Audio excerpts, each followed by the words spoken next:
네, 이번 차시에서도 계속해서 자율주행에 대한 하드웨어 플랫폼 중 차량의 공간에 대해서 계속 학습을 해보는 시간을 갖도록 하겠습니다. 여러분들이 이해하기 쉬운 논문 하나를 바탕으로 이 차량의 공간을 내가 디자이너라면, 내가 설계자라면 어떻게 만들어 나가겠는지, 그 방향을 어떻게 잡아야 할지에 대해서 하나의 논문 소개를 바탕으로 살펴보는 시간을 갖도록 하겠습니다. 그래서 인간이 결국은 어떻게 하면 더욱 즐겁고 더욱 편하게 이 공간을 설계할 수 있으며, 그러한 소비자의 수요를 바탕으로 어떻게 설계를 해나가는지에 대한 툴에 대해서 연구 사례들을 바탕으로 소개해보고 여러분들이 이해해보는 시간을 갖도록 하겠습니다. 네, 여러분, 지난 차시에서 우리는 처음으로 자율주행 플랫폼에 입문을 했습니다. 지난 수업 어떠셨나요? 우리가 자율주행과 관련해서 처음 살펴본 플랫폼이 뭐였죠? 바로 공간이었습니다. 그래서 자율주행 차량이 상용화되면서 혹은 자율주행 시대가 도래하면서 지금의 차량 공간 어떻게 변할 수 있고, 또 그 변화된 공간을 어떻게 활용할 수 있는지를 살펴보시는 시간을 가졌습니다. 이번 시간에는 지난 시간에 이어서 이 자율주행 플랫폼인 차량 공간을 과연 어떻게 설계하는 것이 좋을지에 대해서 살펴보는 시간을 가지려고 합니다. 제가 먼저 좀 질문을 드리려고 합니다. 여러분들 지난 시간을 통해서 이 자율주행 차량 공간 굉장히 좀 활용도가 폭넓어지겠구나 라는 것은 아마 좀 생각을 하실 수가 있었을 겁니다. 그럼 이제 우리가 구체적으로 오늘은 소비자의 입장이라기보다는 이 자율주행 차량 공간을 디자인을 하고 설계를 하고 개발하는 사람의 입장에서 과연 이 차량 공간을 어떻게 설계해야 소비자들에게 매력적으로 다가올까요? 다시 말해서 이 개발하는 사람, 설계하는 사람, 디자인을 하는 사람의 입장이라면 이 차량 공간에서 과연 사람들은 뭘 할까? 그리고 이 공간이 어떠한 목적으로 중점적으로 설계가 되었을 때 과연 소비자분들이 선호하게 될까라는 부분들에 대해서 아마 고민하게 되지 않을 수가 없을 것 같습니다.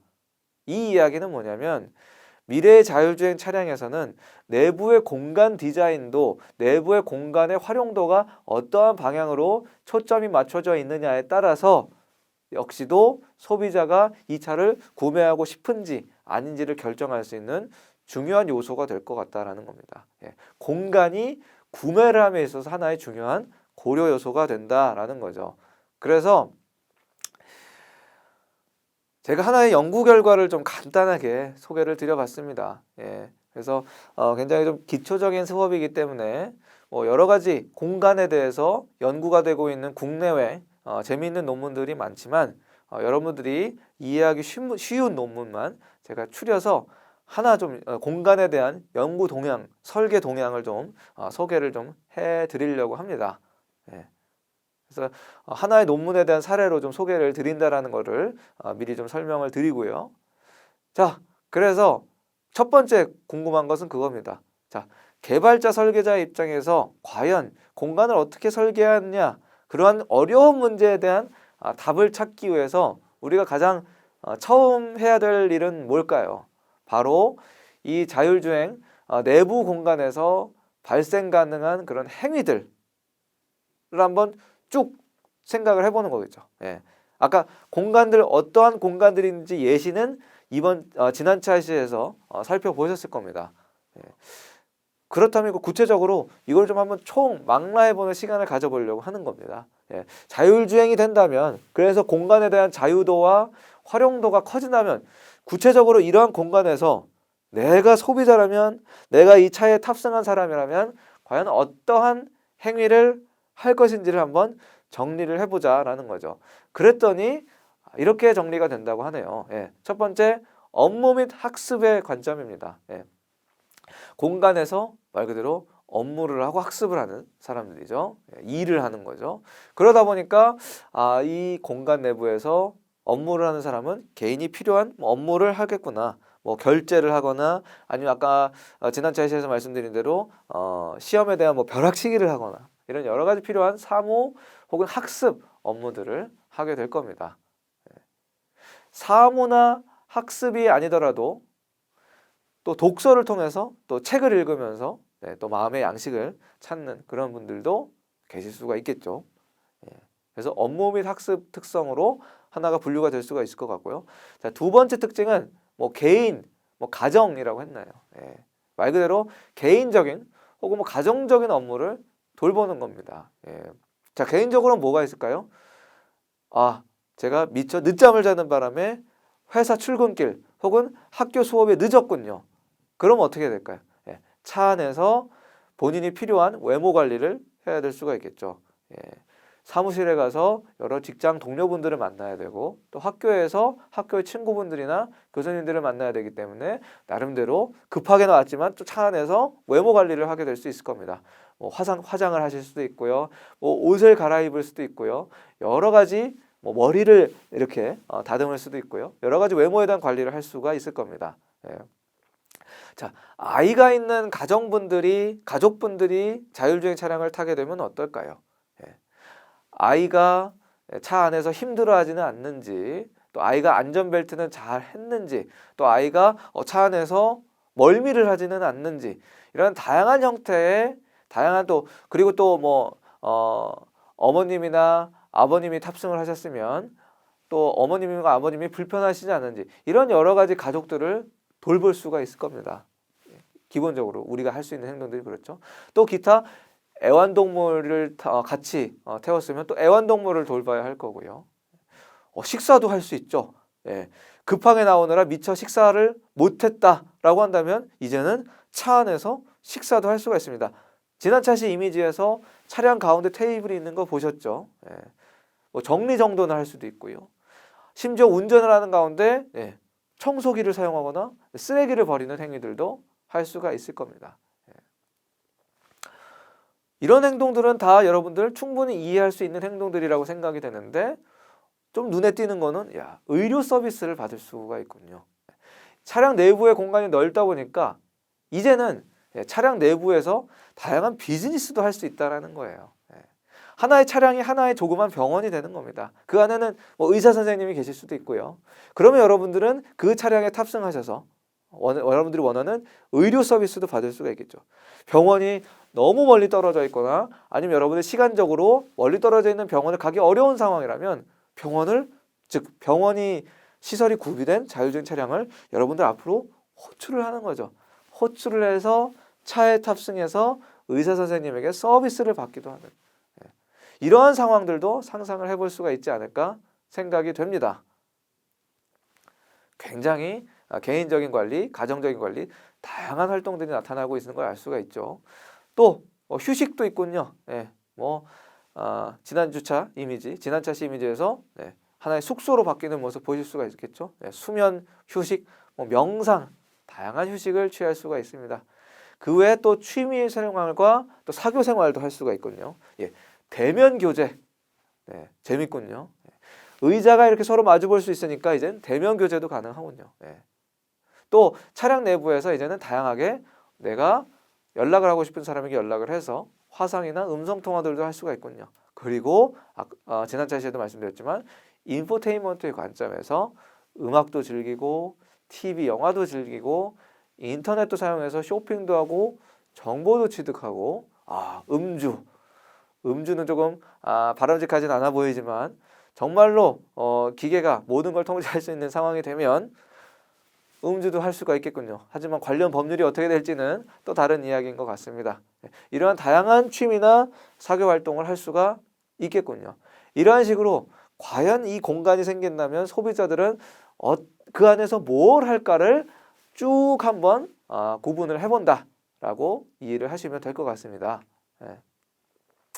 자, 그렇다면 역시 다시 돌아와서 설계자나 개발자 입장에서 이런 앞선 행동들을 쭉 망라해 봤습니다. 그렇다면 이제 필요한 건 뭐죠? 자, 이 여러 가지 망라한 활동 중에서 과연 어떤 걸 많이 하겠느냐? 어떠한 활동을 가장 많이 하겠느냐? 그 우선순위를 정하고 그 우선순위에 맞는 방향성에 중점을 두고 공간을 설계해 나가는 것이 바로 이 디자이너와 개발자의 의무가 되지 않을까요? 그래서 두 번째로 하는 행동은 이제 발생 가능한 행위를 총 망라를 했으니 그거를 이제 빈도에 따라서 우선순위를 보는 것이 바로 두 번째 할 일이 되는 거겠죠. 그래서 이 왼쪽 그래프에서 보시는 것처럼 여러분들이 앞서 살펴봤던 모든 행동들을 망라를 하고 이거를 설문조사를 통해서 어떤 것들이 어떠한 활동들을 과연 소비자나 탑승자들을 많이 하는가를 살펴보는 거죠. 그럼 결과를 볼까요? 일단은 가장 많이 하는 활동이라고 답한 소재를 보니까 뭐 복수응답이 되긴 하지만 수면이나 휴식을 가장 많이 취할 것 같다라는 의견이 가장 많은 것 같군요. 네, 64라고 나옵니다. 그리고 또 뭐가 있죠? 네, 뭐 TV 시청이나 영화 시청도 많이 하는 것 같고요. 그리고 개인 업무도 많이 하는 거를 알 수가 있군요.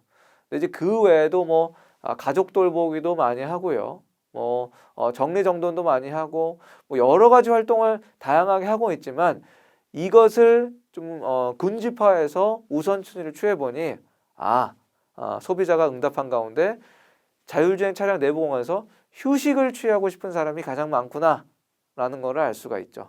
휴식을 취하고 싶은 사람이 가장 많구나. 두 번째로는 이 차량 내부에서 시간을 최대한 효율적으로 활용을 해서 차량 내부에서도 업무나 학습을 하고 싶어 하는 사람들이 많구나.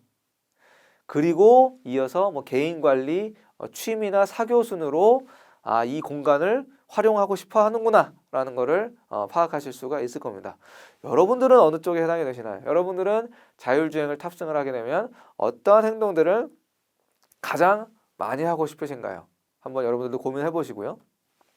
그렇다라고 한다면 이제 우리 디자이너 혹은 설계자 입장에서 할 것은 그럼 휴식, 업무, 학습으로서의 어떤 공간의 활용을 효율적으로 할 수 있는 그런 방향으로 이제 공간을 디자인을 해야겠구나라는 거를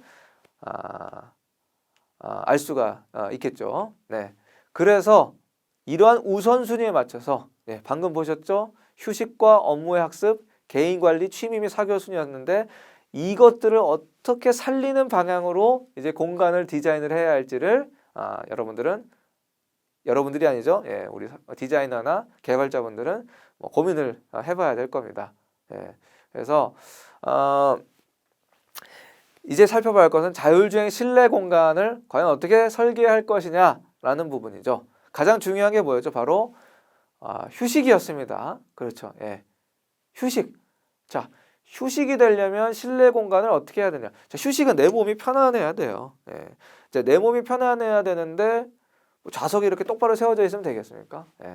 항상 나는 기대거나 아니면 심지어 여러분의 지난 차에서 보이는 이미지처럼 누울 수 있는 그런 굉장히 나에게 어떤 편안한 느낌을 줄 수 있는 그런 릴렉스 시트가 되어야겠다. 릴렉스 시트가 되어야 됐고 피곤한 내가 휴식을 취하기 위해서는 의자가 또 마사지 기능도 있으면 좋겠군요. 자, 휴식을 취해야 되기 때문에 주변 상황이 시끄러우면 될까요? 안 되겠죠. 뭔가 내 내부 공간이 외부의 방음으로부터 아니면 기타 여러 가지 소음으로부터 자유로울 수 있는 뭔가 그러한 기능들이 좀 고려가 되어야 할 겁니다. 조명도 마찬가지죠. 여러분들이 잠을 자야 하거나 아니면 휴식을 취하는데 굉장히 부담스러운 불빛이 센 조명이면 되겠습니까? 조명도 역시 뭔가 마찬가지로 좀 은은해야 되고 내가 휴식을 취함에 있어서 부담이 없는 조명이 되어야겠죠. 그러니까 휴식이라는 하나의 개념을 고려하다 보니 좌석도 고려해야 되고 방음도 고려해야 되고 조명도 고려를 해야 하는군요. 자, 이 순위는 뭐였습니까? 바로 업무와 학습이었습니다. 업무와 학습. 자, 업무와 학습 중요하죠. 그럼 업무와 학습을 어떻게 하면 좀 편하게 할 수 있는 공간을 만들어 줄 수 있을까요?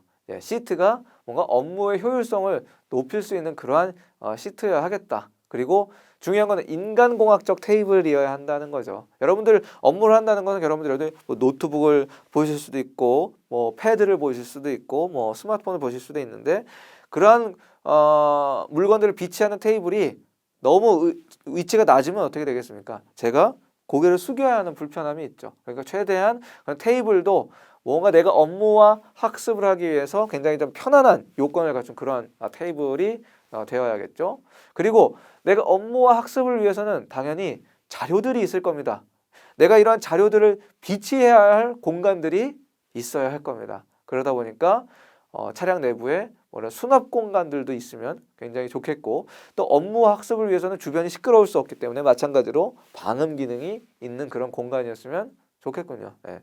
기타 뭐 개인이나 가정관리, 뭐 취미와 사교 목적으로 이 뭐 시트나 뭐 편의장치, 뭐 화장대, 뭐 충분한 크기의 뭐 디스플레이, 뭐 사운드 디자인 등등 이러한 다양한 요소들이 종합적으로 고려되어야 이 우선순위에 이전 표시에 보여준 것처럼 이런 우선순위에 따른 어떤 실내 행위를 최대한 효율적으로 지원해 줄 수 있는 그런 공간이 설계가 될 수가 있는 거겠죠.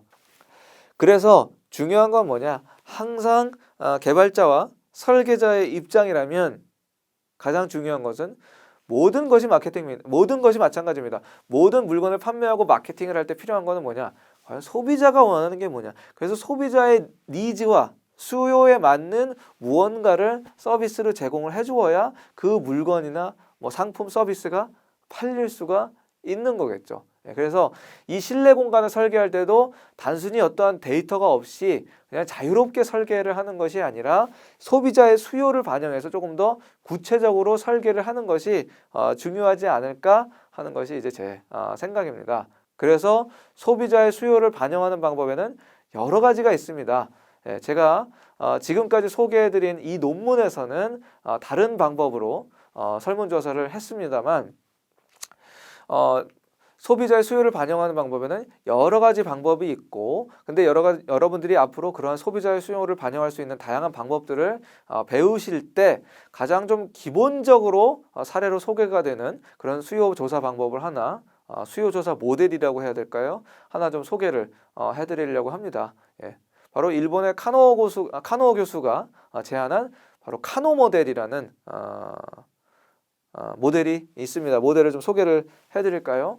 예, 뭐 갑자기 영문이 나와서 굉장히 좀 죄송스럽습니다만, 자, 이 카노 모델을 통해서 어떤 소비자의 수요를 파악할 수 있는 가이드라인을 정할 수가 있습니다. 예, 아직은 무슨 말씀인지 감이 잘 안 오시죠? 예, 한번 천천히 보면 그래프가 있고 어려운 그림들이 있는데 크게 5가지 형태의 그림이 있는 걸 알 수가 있습니다. 5가지 형태의 그림. 그래서 5가지를 각각 이렇게 정의를 했거든요. Attractive Quality Attribute. 예. 직역하면 되겠죠? 매력적인 품질 요소라는 뜻입니다. 자, One Dimensional Quality, 1차원적인 품질 요소라는 뜻입니다. 자, 그리고 이렇게 아래쪽으로 휘어져 내려가는 거 Must be Quality라는 뜻입니다. 당연적인 품질 요소라는 뜻이죠. 당연적인 품질 요소. 자, 이렇게 대각선으로 가로질러 내려오는 게 2개가 있군요. 하나는 원디멘셔널이었고 다른 하나는 indifferent, 자, 무관심적인 품질 요소라는 뜻입니다. 예. 죄송합니다. reverse quality, 예. 반대적인 품질 요소라는 뜻입니다. 그리고 이렇게 그래프를 둘러싼 동그란 원이 indifferent, 무관심적인 품질 요소라는 뜻이군요. 이렇게 5가지의 품질 요소가 있습니다. attractive, 매력적인, one-dimensional, 1차원적인, reverse, 반대적인, 그다음에 must be, 당연적인, 그리고 indifferent, 무관심한 품질 요소. 이렇게 5가지의 소비자의 응답 형태를 이렇게 5가지의 품질 요소로 구분을 하게 됩니다. 간단히 한번 설명을 드려볼까요? 자, 먼저 attractive 보이십니까? 예, 위로 이렇게 솟구쳐 올라가는 이 그래프, attractive, 매력적인 품질 요소. 어떤 뜻으로 해석이 될까요? 그러기 위해서는 그래프의 축부터 설명을 드려야겠군요. 자, 그래프, 지금 수평한 축은 어떻게 보이세요? 펑셔널과 디스펑셔널한 축으로 보이는군요. 자, 펑셔널하다는 건 무슨 뜻이죠? 어떠한 제품이 여러분들이 원하는 기능이 충족이 되었을 때 우리는 펑셔널하다라고 얘기를 합니다. 반대로 그 제품이 원하는 기능을 담지 않았으면 여러분들은 그 제품의 기능이 충족되지 않았다라고 이야기를 하겠죠. 자, 세로축은 뭐죠? 자, 세로축은 그 제품에 대해서 만족을 하냐 혹은 하지 않느냐, dissatisfied, 하지 않느냐라는 뜻이겠죠. 다시 한번 말씀드리겠습니다. 자, 수평한 축은 기능을 충족시키냐 안 하냐, 그리고 그에 따라서 여러분들은 만족을 하냐 안 하냐로 해석을 하시면 되겠습니다. 어렵죠? 예. 천천히 한번 가보실게요. 자, 먼저 attractive, 매력적인 품질 요소 뭔가요? 여러분 매력적인 품질 요소 그래프를 보고 해석을 하실 수가 있을까요? 예. 갑자기 수학이 나와서 좀 어렵죠? 자, 펑셔널 할 때 attractive quality 어떻게 됩니까? 펑셔널 할 때 어떤 제품의 기능이 충족이 되면 여러분들은 그래프가 위로 향하는군요. 무슨 뜻이죠? 만족을 한다는 뜻이죠. 어떤 제품의 기능이 탑재가 되면 여러분들은 그거에 만족해야 한다는 뜻입니다. 그렇죠? 자, 반대로 근데 디스펑셔널, 만약 그 제품의 기능이 탑재가 되어 있지 않다. 그럼 여러분 어떤가요? 탑재가 되어 있지 않으면 Y축은 어떻게 되죠? 0으로 수렴을 하는 걸 알 수가 있죠. 그 얘기는 뭐죠? 가운데라는 것은 만족을 하지도 않고 만족을 하지 않는 것도 아니다. 이도저도 아니다라는 거죠. 다시 한번 정리할게요. attractive, 어떤 제품의 기능이 탑재가 되면 나는 좋다. 근데 기능이 탑재가 안 된다면 나는 좋지도 싫지도 않다라는 거죠. 예를 들어 볼까요? 여러분들 자율주행의 실내 공간이 휴식 위주의 공간으로 된다면 어떻게 될까요? 휴식 위주의 공간이 된다. 그거에 대해서 굉장히 나는 좋다. 그죠? 만족한다. 예. 휴식이라는 기능이 공간에 탑재되면 나는 굉장히 만족한다. 근데 반대로 이런 질문을 합니다. 자율주행 공간에서 휴식 기능이 빠지면 어떻게 될까요? 그랬을 때 여러분 답변은 글쎄 휴식 공간이 빠지는 거에 대해서 좋지도 않고 싫지도 않고 그냥 그렇습니다. 라고 답변을 한다면 여러분들은 바로 매력적인 품질 요소를 가진 소비자로 구분이 되시는 겁니다. 이해가 되셨나요? 예. 자, 1차원적인 품질 요소 볼까요? 1차원적인 품질 요소. 예, 이쪽 방향이죠, 여러분들. 이쪽 방향. 1차원적인 품질 요소. 이제 해석하실 수 있나요? 자, 1차원적인 품질 요소 뭔가요? 제품이 충족되면, 펑셔널 되면 여러분들 그래프가 위로 올라가죠. 제품이 기능이 탑재가 되면 여러분들 만족한다라는 뜻입니다. 반대로 제품이 충족되지 않으면 여러분들 그 제품에 만족스럽지 않다라는 뜻이에요. 다시 예를 들어볼까요? 동일한 예를 들어볼게요. 자율주행 차량에 휴식 기능이 탑재된다면 그러면 나는 좋을 것 같은데요. 굉장히 기대가 됩니다. 자율주행 기능 공간에 휴식 기능이 빠진다면 휴식을 아예 고려하지 않고 공간이 설계된다면 저는 그거 너무 싫어요. 저는 자율주행 공간은 무조건 휴식 공간이 탑재되었으면 좋겠어요. 휴식 공간이 탑재되지 않으면 저는 굉장히 불만족스러울 것 같습니다. 이렇게 답변하는 사람들은 1차원적인 품질 요소로 구분이 되는 겁니다. 예, 이해가 되셨나요? 아직도 이해가 안 가는 분들을 위해서 다시 한번 설명을 드리면 매력적인 품질 요소는 휴식 공간 좋아요. 예, 휴식이 빠지더라도 크게 상관은 없어요. 자, 1차원적인 품질 요소 휴식 공간이 되면 좋아요. 근데 휴식 공간이 빠진다면 난 너무 싫어요. 예, 이렇게 구분이 된다라고 말씀을 드릴 수가 있겠습니다. 그러면 반대로 자, 여러분들 이제 이쪽 방향이죠. 이쪽 방향 리버스는 어떤가요? 그 반대가 되는 거죠. 바로 1차원적인 품질 요소와 정반대 경향이 되는 거죠. 이런 사람들은 휴식 공간이 추가되면 난 싫어요. 만족스럽지 않아요. 휴식 공간이 빠진다면 난 그게 좋아요. 저는 자율주행 공간이 된다면 휴식이 아닌 다른 걸 하고 싶어요. 휴식 공간은 난 필요가 없어요. 그래서 휴식 공간이 들어가면 나는 굉장히 좀 불만족스러울 것 같고요. 근데 휴식 공간이 빠진다면 그게 오히려 난 더 좋을 것 같게요. 이렇게 답변하는 사람들이 바로 Reverse Quality Attribute로 구분이 되는 겁니다. 여러분들 이제 이 그래프의 속성 하나하나가 좀 이해가 되시나요? 그래서 이렇게 수요조사를 통해서 소비자의 성향을 파악하고 그 다음에는 어떻게 해야 될까요? 예시를 들어봤어요. 바로 이러한 예시죠. 제가 방금 살펴본 예시와 비슷한 예시입니다. 그래서 학습 공간으로부터의 공간을 휴식 공간이든 학습 공간으로서의 배치했을 때 자율주행 실내는 어떤가요? 좋다, 당연하다, 별 생각이 없다, 어쩔 수 없다, 싫다. 반대로 묻습니다. 자료상에 오타가 있는데 똑같이 학습 공간입니다. 그래서 학습 공간으로서의 자율주행 실내가 빠진다면 어떻게 될까요? 라고 물었을 때 역시 좋다, 당연하다, 별 생각이 없다, 어쩔 수 없다, 싫다. 즉 이러한 방법을 통해서 여러분들이 원하는 답을 얻기 위해서는 하나의 상황에 대해서 반대되는 질문을 해야 됩니다. 자, 휴식 공간이 들어가면 어떻겠어요, 여러분? 휴식 공간이 빠진다면 어떻겠어요?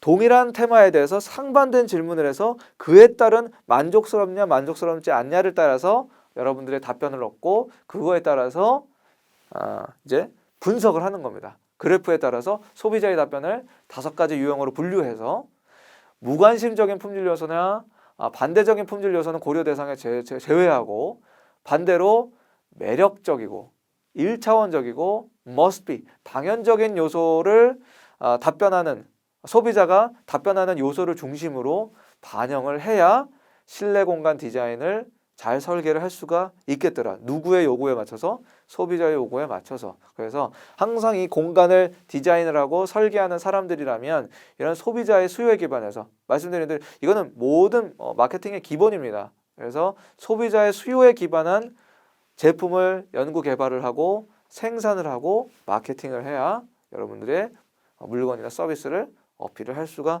있는 거죠. 그래서 오늘은 이런 공간에 대해서 어떻게 활용할 수 있는지, 즉 소비자의 수요에 맞춰서 이런 공간의 활용도를 어떻게 극대화할 수 있도록 설계할 수 있는지에 대해서 살펴보는 시간을 가졌습니다. 네, 그래서 잘 이해하셨기를 바라고요. 오늘 내용이 조금 다소 어려울 수 있습니다. 네, 그래서 특히 이런 카노 모델 같은 거 여러분들 앞으로 보실 기회가 많이 있겠지만 오늘 수업을 통해서 잘 복습하셔서 잘 이해하셨으면 하는 바람입니다. 예, 오늘 수업 여기서 마치도록 하겠습니다. 감사합니다.